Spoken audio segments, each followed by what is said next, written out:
just do that. It's not quite so in my face. Right, well, what I'm not going to talk about is NADA, because I don't really know anything about it, other than a couple of papers that I was given. I'm going to talk about mental health in the UK and the sort of standard approaches that are taken in psychiatry. So that's why I've put nice guidelines in the title, because that's one of the things.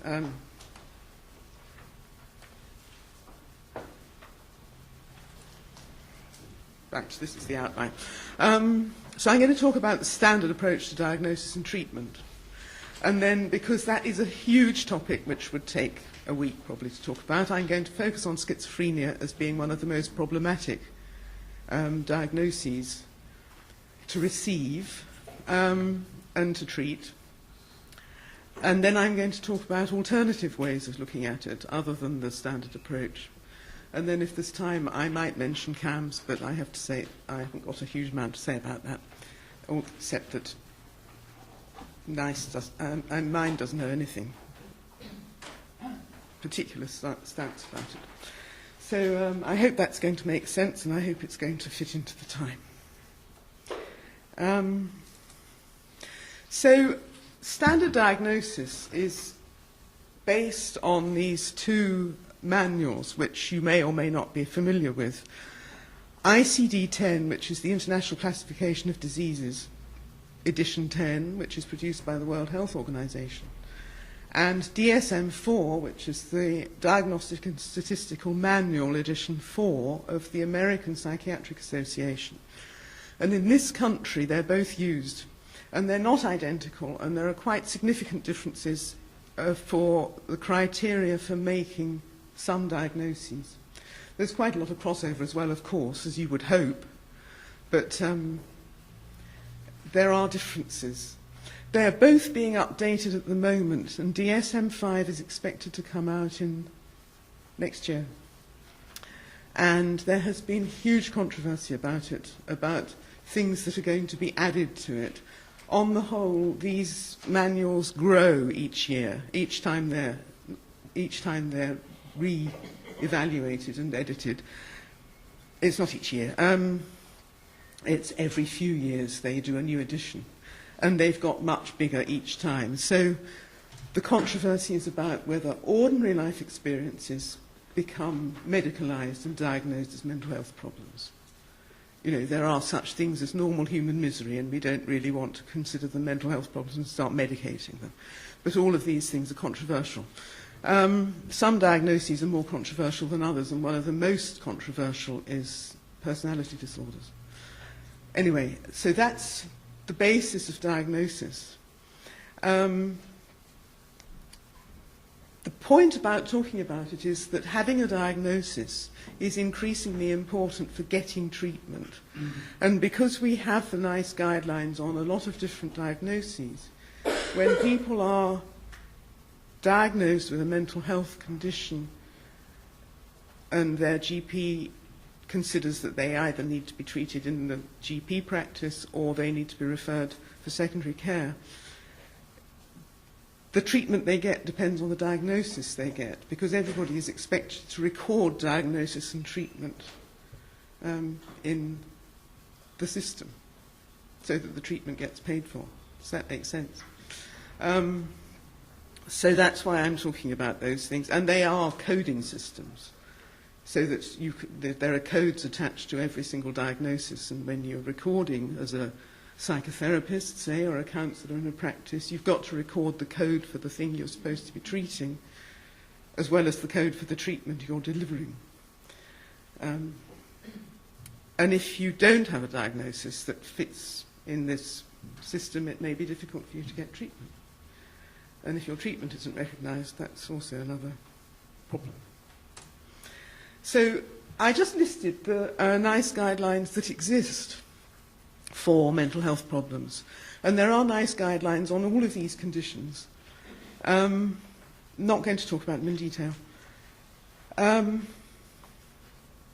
one for depression is quite interesting because you might think that it would say, well, you need antidepressants. But it doesn't. It says for mild to moderate depression, you should not be given antidepressants because the evidence for them is not good enough. NICE guidelines are guidelines. They're not mandatory. Doctors can read them and decide to do something different. But I think the funding depends rather on using them. So it's a bit problematic. But they are dependent on peer-reviewed, published research. And so if you have a set of, say, case histories, which you might consider anecdote, published in some kind of grey literature, that will not be considered for NICE guidelines because that doesn't count. So they depend very much on what's published in standard medical journals. They are interesting to read, and there's always a lot of service user input. The NICE panels that create these things always include service users. So, for instance, the one on schizophrenia, when it comes to how you deal with episodes of uncontrolled behaviour or even violent episodes on the ward, it records. It suggests that if somebody is given medication forcibly in that sort of situation, which unfortunately does happen, they should afterwards be given the opportunity to record what their experience of that was. And if it was traumatic, they should be kind of debriefed about it afterwards. Now, I think that recommendation of NICE is something that must have come from the service user movement, because it's very much from a patient perspective. There are things in the self-harm guideline about how people who've harmed themselves are treated in accident and emergency. They used to be treated very often very unsympathetically with, the approach of, well, this obviously doesn't hurt you, so I needn't give you a local anaesthetic for your stitches, this sort of thing, which is very unkind. So there's stuff in NICE about not doing that. If you're puzzled by OCD and BDD, that's obsessive-compulsive disorder, body dysmorphic disorder. Body dysmorphic disorder is a very rare condition, but there's a NICE guideline on it. If we just look at personality disorders, very controversial diagnosis, very unpleasant diagnosis to receive. The only NICE guidelines that exist for personality disorders are on antisocial personality disorder, borderline personality disorder, and this thing that's called dangerous and severe personality disorder, which isn't actually a diagnosis in ICD-10 or DSM-4. It's a political creation of a few parliaments ago. So it's still not a medical diagnosis. I'm not quite sure it's what it's supposed to mean, but it does underlie the way people are treated.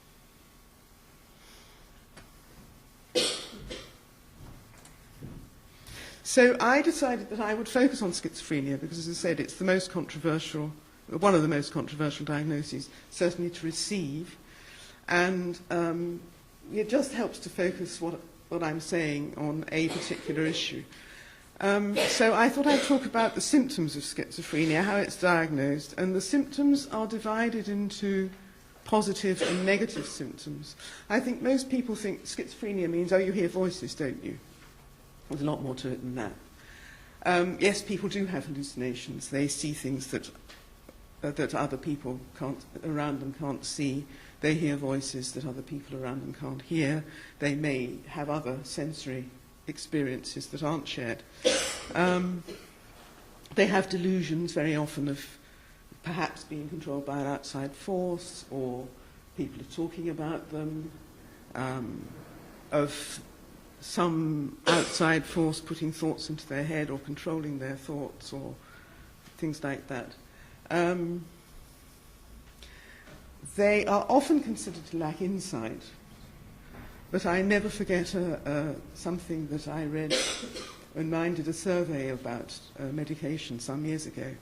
We got a response back from somebody writing about her daughter's experience, and it said, the psychiatrist says she lacks insight. Well, so does he. And I thought, yeah, that's a really good point. And I've actually included it in mine's booklet on psychosis ever since, because I think, psychiatrists very often do lack insight. It's something to do with training. it's getting less significant, I think, in recent years because of the service user movement. Increased salience. Salience is about the importance you attach to things.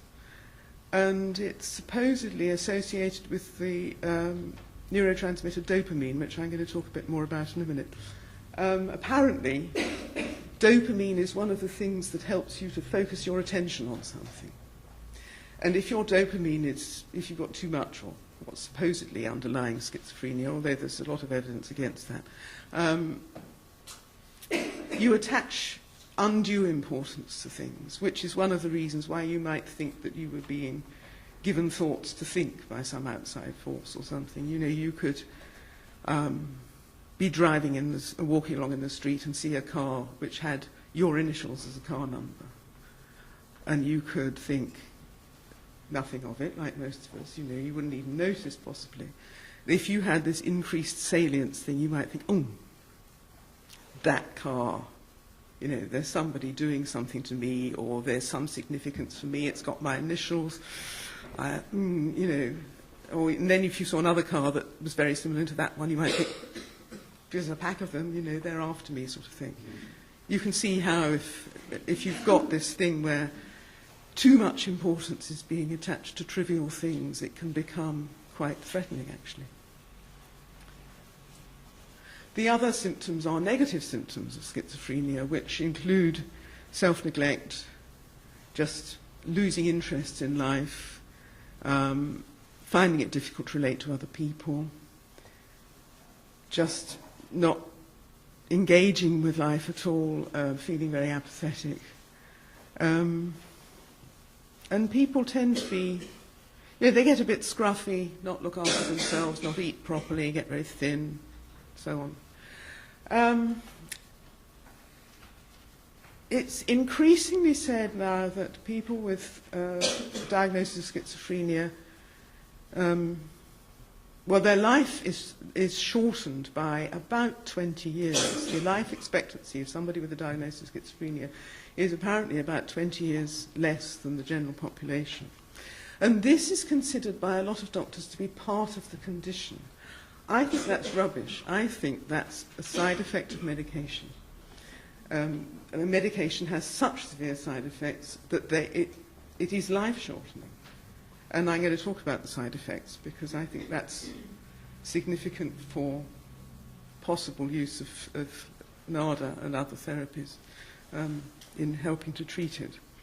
But I think the idea that it's an actual part of the condition itself, you know, if you've got this thing called schizophrenia, your life will be shortened by 20 years is nonsense. I don't think there's much evidence for that, and I think if people are not treated with psychiatric medication, it's probably not true. So, the treatments, and these are what are recommended by NICE. Medications, first-line treatment. Practically anybody who has any kind of psychotic experience is going to be given an antipsychotic medication of some kind, if not 2 or 3 together. But the NICE guidelines do also suggest talking treatments, but what they really mean is cognitive behavioural therapy, because that's the one for which there's the most peer-reviewed evidence. But there are a lot of talking therapies, and a lot of people don't like CBT very much because they see it as brainwashing sometimes. Of course, you could say, well, that's part of their psychosis, but I don't think it is necessarily. And then arts therapies. And I think I was responsible for getting arts therapies into the NICE guidelines for schizophrenia.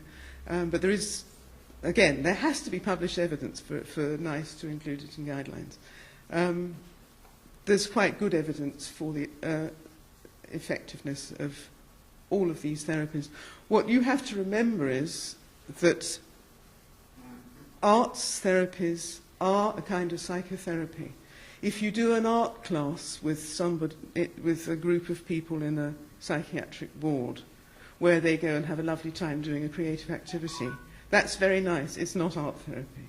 There has to be a therapeutic component where you're actually looking at the content of what they're painting, analysing it, talking about it in some way.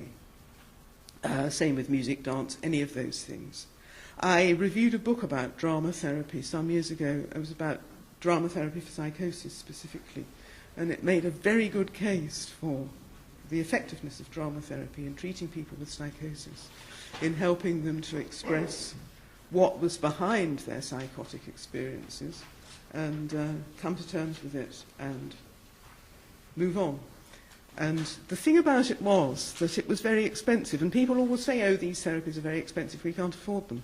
But if you do a therapy that actually helps somebody to get through their experience, come to terms with it, move on, go back into society, work, pay tax, all of that, it's a one-off payment. It might take a year, but you've done it then. If you keep them on antipsychotic medication, it keeps them sick. You have to go on medicating them for the rest of their lives. They can't work, they can't contribute to society, they don't pay tax, they live on benefits. Which do you want to do? It seems to me if you've got something that's got a good chance of working and, doing the job, then it's worth pursuing. But it's very, very hard to get evidence that's good enough for what you might call fundamentalist scientists who want everything to be randomized controlled trials, peer-reviewed, medical journals, and anything else is anecdote and doesn't count. And Rupert Sheldrake, who's a sort of maverick scientist who's getting an increasingly sound reputation, actually, always says, how many anecdotes do you need before it's data? He thinks 2. You want data, scientific data, collect some anecdotes, and you've got it. But that's not how standard research works. So now I'm going to focus down on antipsychotic drugs. Antipsychotics are horrible drugs. They're called antipsychotic, and that's the word that's generally used. They actually don't treat psychotic symptoms very well.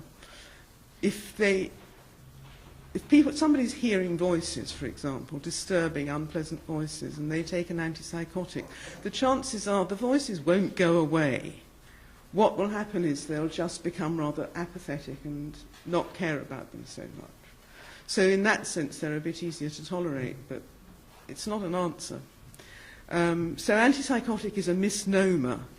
A better word is neuroleptic, which means seizing control of the nerves, and they certainly do that. And another name which I found quite recently, which apparently is an old name for them, from when they were first discovered, which was in the 1950s, is ataraxic. And ataraxy means detachment and indifference, and that's the sort of thing that they do cause. People just become, not bothered anymore, if they work at all. Their main action is to block this neurotransmitter dopamine, which is a brain neurotransmitter. And it's because these drugs block dopamine that schizophrenia and other psychotic symptoms are thought to be caused by overactivity of dopamine. There's no evidence for that outside the use of psychiatric drugs, and it is controversial. The other thing to say about them is that they certainly don't just block dopamine, and some of them are known to have other activity as well. But the thing is, you can't block one neurotransmitter without having a knock-on effect on everything else. And, of course, these do have an awful lot of adverse effects. So a lot of the adverse effects are caused by a knock-on effect on the neurotransmitter acetylcholine. Acetylcholine has effects all over the body. But in the brain, it's not a target of psychiatric drugs, except for dementia drugs, which we're not at all concerned with today. But a lot of psychiatric drugs do have an effect on acetylcholine, which causes a lot of adverse effects. So, to say these drugs block dopamine is very simplistic. That's kind of, especially the newer ones, that's what they're designed to do, on the theory that dopamine is associated with psychosis. Well, it is, but that's only part of the story, and it's all very unsatisfactory. So, anyway, the effects of dopamine, as I said before, it increases salience. If you're concentrating on something, your dopamine levels rise in your brain, apparently. It helps you to focus on a particular thing, so it increases the importance you attach to things. But it is also associated with psychotic symptoms, partly because of that, and the salience thing, and other reasons as well. Now, the other evidence for that is that if you take something like a hallucinogen, a street drug that causes hallucinations, it will increase your dopamine levels, and you will see you will have hallucinations. So, there is some more evidence other than just the effects of the drugs. So that's the sort of the area of dopamine activity that's the desired target of these drugs. The other associated effects, which are not the desired target but become targeted, are it controls voluntary movement. It's involved in the control of voluntary movement, dopamine. It's involved in the production of a hormone called prolactin, and then, as I said, it has knock-on effects on other neurotransmitters. But the voluntary movement thing is very important. If somebody has Parkinson's disease, it's because the area of the brain that controls voluntary movement, the extrapyramidal part of the brain, is degenerating. It's actually slowly atrophying. If you give somebody an antipsychotic drug, it's blocking dopamine, it will block dopamine in that part of the brain as well, and it will cause Parkinsonism. So people who are on these drugs have a lot of problems with movement. They start to look as if they have Parkinson's disease.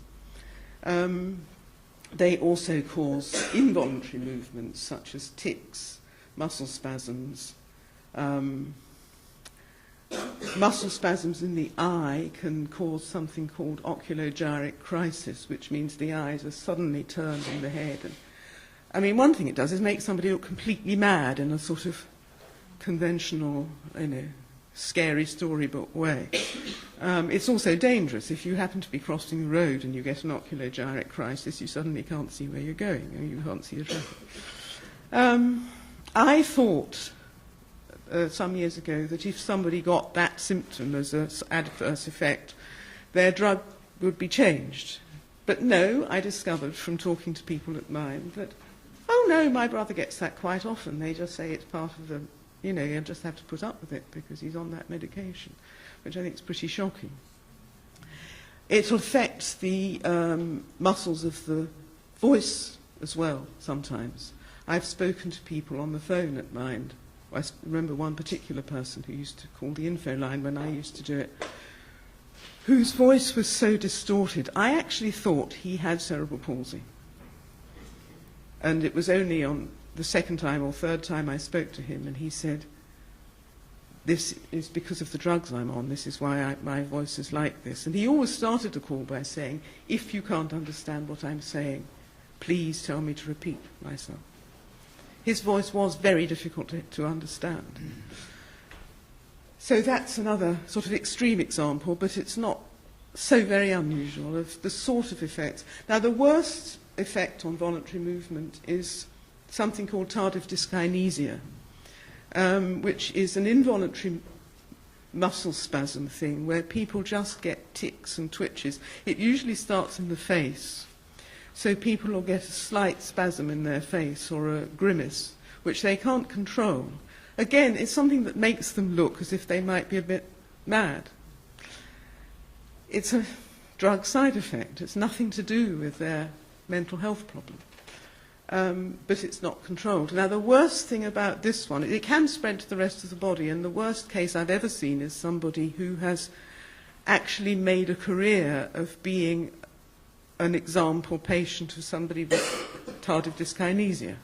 He goes and helps train medical students because what else can he do? So he has major muscle spasms that are so bad he can't actually dress himself when they're at their worst. He can't control his limbs well enough. That's a very bad case. It's pretty unusual. But you can understand why somebody who thinks they might be put on an antipsychotic is really pretty worried about it. The worst thing about tardive dyskinesia is that if you come off the medication, it does not necessarily stop. So it's pretty scary. And people don't talk about it. And on the whole, I think medical students now, psychiatry students, aren't necessarily told enough about the side effects of the medication they're expected to prescribe. All of these movement disorders are problems with the older antipsychotic medication. All of that is still used, although a few of the drugs that used to be used have been taken off the market because they caused sudden cardiac problems and occasional death. But that aside, chlorpromazine, haloperidol, and a lot of other older medications still in use have these problems associated with them. Because of those problems, the drug companies tried to make a different set of medication which would reduce these problems. To some extent they succeeded, but the newer drugs have a whole lot of other problems. Anyway, just to go back to the dopamine thing, prolactin is a hormone which you might guess from the name is about the production of breast milk. It's a hormone everybody has at very low levels. If you're a pregnant woman and you're breastfeeding, the levels are high because you want breast milk to be produced. Now, dopamine's role in the control of prolactin is to keep the levels low. If you have a dopamine-blocking drug, the levels of prolactin may rise, and you will get breast development and lactation sometimes. And yes, in men and women, because there is absolutely no difference in breast tissue between men and women. It's just the hormones that make the difference. This tissue's the same. So if the hormonal environment is changed, you'll get breast development and sometimes lactation. I have, again, on Mind's information line, I have spoken to men who have this side effect. You can imagine how distressing it is, especially if, I mean, it's bad enough if you're a woman and you're not wanting to be pregnant or breastfeeding. But if you're a man, it's very upsetting indeed and very disturbing because most people don't know that breasts aren't actually different in sexes. Fundamentally, they're the same. So all of those, well, I suppose the reason I'm telling you this is because people don't understand how very unpleasant antipsychotic medication is to take. Oh, right, I was not going to go straight there. The knock-on effects on other neurotransmitters produce a lot of other... I think I've got a slide later on, actually, that does talk about the other adverse effects. I put this up just because it's a picture of a synapse and it tells you, it helps to explain what the dopamine actually does. I'll try and do it quickly. I don't know how I'm doing for time. I'm probably talking too much.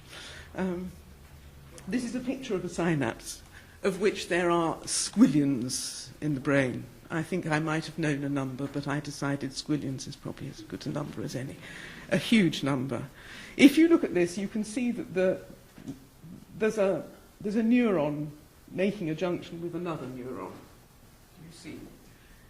But the whole point of the junction is that it controls the activity. If all the neurons were touching each other, you'd have a jumble of electrical signals and there'd be no control at all. The messages in the brain are all controlled by these synapses between neurons. The little green blobs in there are little vesicles which contain the neurotransmitter. When the top, in this diagram, the top neuron is active, which it is in this picture, because you can see, this is an electromicrograph, so it's a picture from life. when the signal gets to the end, to the synapse, the vesicles release their neurotransmitter, which then passes the message on to the next neuron. So there's a diagram showing the same thing. Now, the reason I've put this up is that on the next neuron you can see there's a whole lot of receptors. So those little red dots are the neurotransmitter, which in what we're talking about is dopamine. And it's going to sit in those receptors, and that's going to cause the next neuron to fire. Is this making sense, and is it at all helpful? So if you give somebody an antipsychotic, what it does is block the receptors. So it sits in all those receptors, and the dopamine can't pass the message on. So it reduces the effect of dopamine, effectively. It doesn't change the levels of dopamine, but it means it's got nowhere to go with its message. So anyway, I've talked about some of these things. Adverse effects. Akaphysia is an intense restlessness.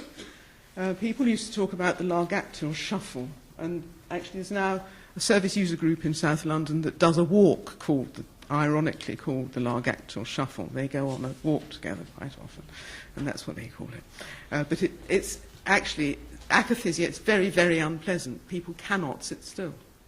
It's just an intense restlessness, need to move around.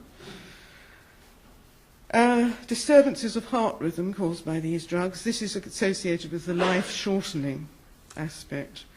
Now, the newer drugs, which I mentioned, have been created to try and stop these movement disorders, have serious effects on the metabolism. The people have huge weight gain, very upsetting, uncontrollable, usually by diet and, changing your diet and taking exercise is all very well, but these drugs slow you down and make you feel sluggish and very sleepy. You don't want to take exercise.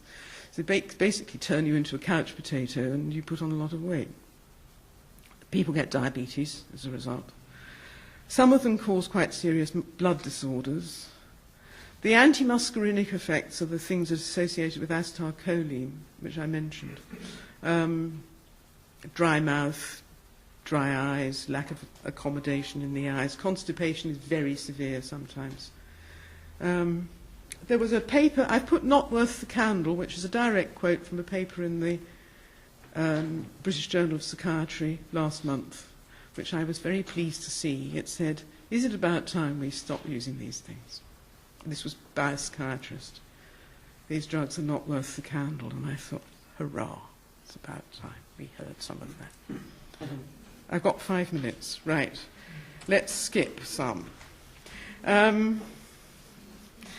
Schizophrenia, we think we know that it's some kind of a condition.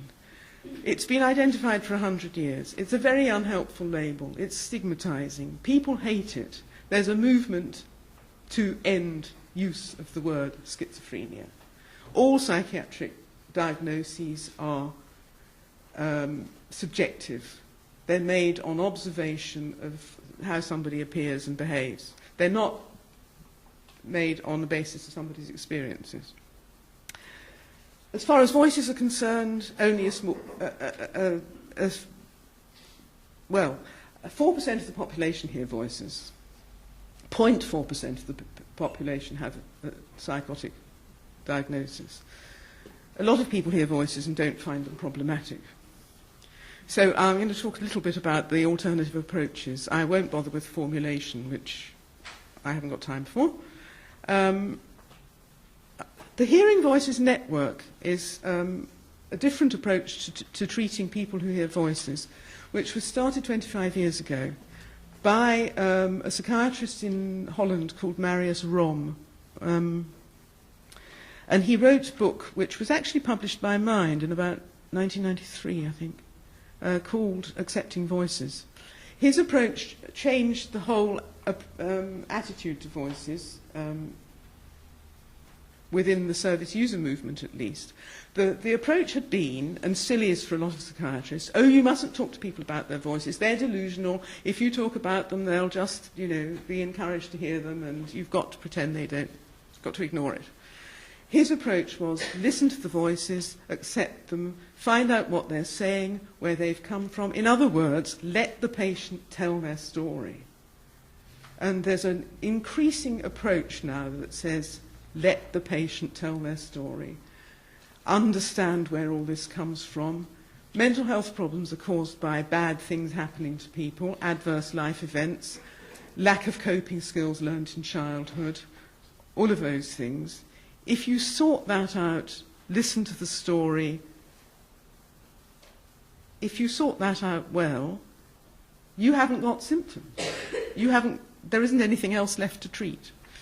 So this thing I've put, narrative approaches, it's a Tree of Life thing which I heard about just a few weeks ago at a Hearing Voices Network conference. Really interesting. Wish I'd got time to talk about it. I obviously haven't. And then group therapy, which includes self-help groups. The Hearing Voices Network is now a network of self-help groups.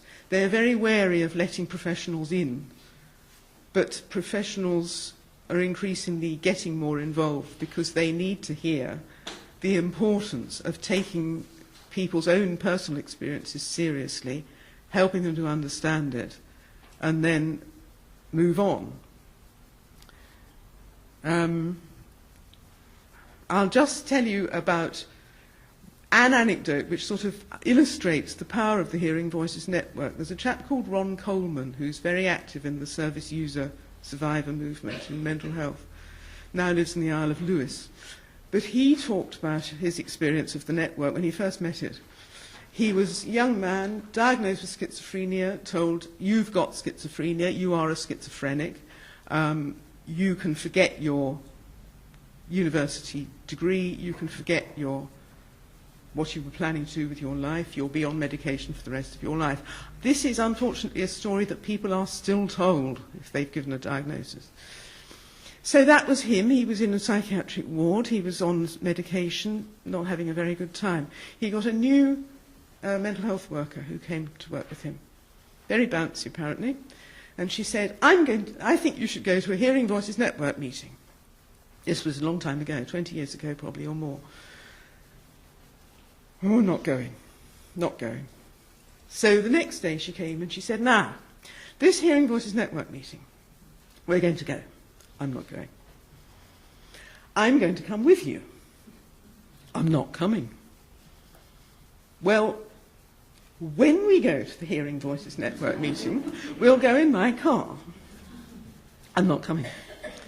And after we've been to the Hearing Voices Network meeting, we'll go to the pub. Oh. So they went to the Hearing Voices Network meeting, and he said after it, we sat in the car for an hour and a half talking, and we did not get to the pub. And I decided I'd stop being a schizophrenic and start being Ron Coleman. And I thought, wow, that's a pretty powerful story. Now, he's been Ron Coleman ever since.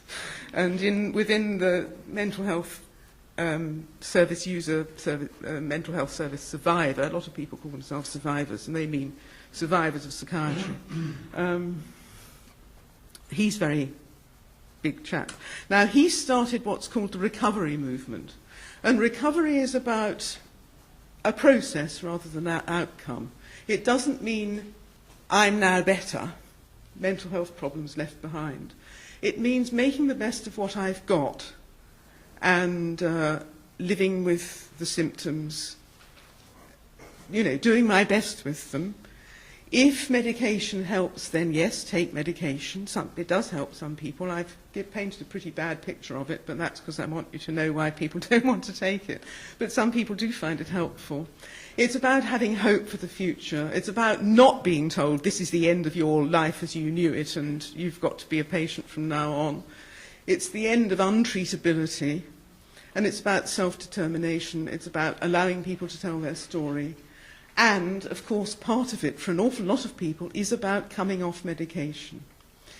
Medication is very hard to come off. For one thing, the longer you've taken it for, like anything else, the harder it is to withdraw from for most people.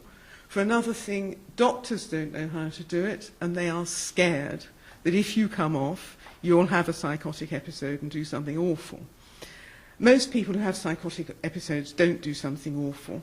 However, the longer you've been taking an antipsychotic for, the more likely it is that if you come off medication very quickly, you will have a psychotic episode, because if you think back to my diagram of a synapse, and this is one reason why I put it up, if you block all those receptors with an antipsychotic, the brain will respond by creating new receptors. If you then stop taking the antipsychotic, you've got ever so many more dopamine receptors than you had before, and yes, you probably have a psychotic episode. So that's why you need to come off slowly. Coming off slowly, you have a lot of other withdrawal effects too, just like you do with street drugs. There's no difference at all. All psychotropic stuff is going to have the same sort of effect. So this is where your complementary therapies and NADA come in. You've probably got a role in helping people cope with withdrawal of any kind of psychiatric medication. I'm focusing on this because I think this is a whole area people don't know enough about, and general public don't know what it's like to be on this medication and how unpleasant it is. But the recovery movement is getting increasingly strong. One thing that Ron Coleman said, it's been hijacked by the professionals. You get psychiatrists saying, oh, we are working to a recovery model. And if you're a recovery person who's created the recovery model, like Ron Coleman, you don't like that much. But okay, you can look at that later. That's my list of suggested reading, if you want to know more. I really recommend Gail Hornstein's book, Agnes's Jacket. She's an American psychologist who's collected a huge bibliography of first-person accounts of mental health problems. And it's a fascinating read. It includes a chapter on the Hearing Voices Network and how it was set up and how it runs. But it's just fascinating, and it just